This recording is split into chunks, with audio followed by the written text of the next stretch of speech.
Nggak ada urusan memberatkan meringankan.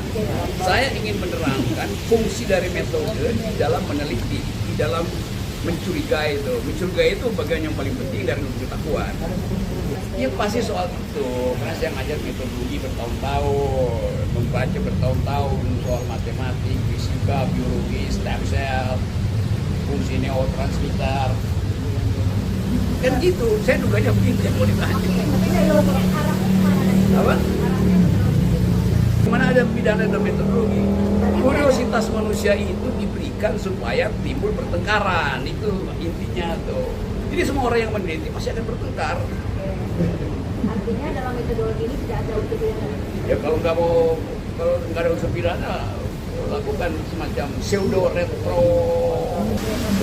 Kalau nggak ingin pidana, ya itu lakukan restoratif justice, seolah-olah restoratif.